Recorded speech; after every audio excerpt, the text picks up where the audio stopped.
Hello. Days of Our Lives spoilers tease that Kristen DiMera will have another surprise visitor when Stefano DiMera is at her suite visiting her, albeit in Steve Johnson's body. Abigail DiMera will also show up and be surprised to find Steve with Kristen in an upcoming episode of Days of Our Lives. Days of Our Lives viewers will recall that Stefano came to Kristen's suite to reveal himself to her, explain why he looks like Steve Johnson, and to give her a test of her loyalty to him, her father, the Phoenix. It took some time to convince her that he really was Stefano, of course, since he is in the body of a man he despises, an ironic fact which Kristen may have some difficulty not chuckling about out loud. However, he is not the only one who is looking to speak with Kristen, and pretty soon there is another knock on the door. Stefano will quickly go into his Steve persona and advise Kristen to see who it is. She will open the door to Abby, who will be very surprised to see Steve Johnson in Kristen's suite.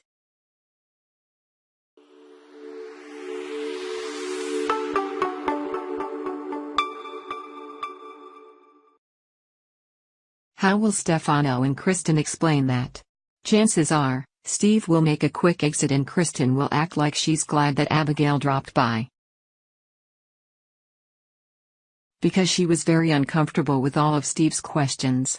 He may have told Kristen his cover story that he is Steve Johnson on an undercover mission trying to track down Stefano DiMera and Dr. Wilhelm Rolf, and that is what Kristen will tell Abigail.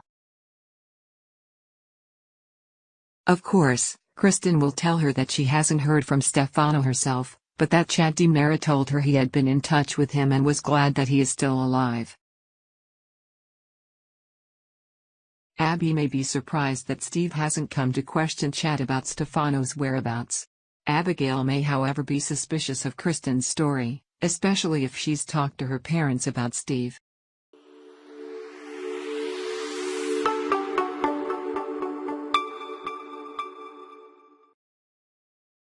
As Days of Our Lives viewers will recall, Jack Devereaux and Steve got into one heck of an argument, with Steve finally telling Jack that he was on an undercover assignment hunting down Stefano and Rolf. Jack didn't believe anything he said, but it still won't make sense to Abby that if Steve really wanted to find out where Stefano was, that he didn't come to Chad yet. Kristen might tell her that he just hasn't gotten to him and that he has been asking several people that Stefano might contact if they had heard from him. Abigail herself has wanted to track him down and get him to meet with Chad in person forever, but he won't do it, and she finds that peculiar. However, she'll have no choice but to roll with it and will tell Kristen if she does see him to send him over to Chad. Stay tuned to Days of Our Lives and keep checking Days of Our Lives spoilers frequently for all the latest news, updates and developments. Goodbye, see you again.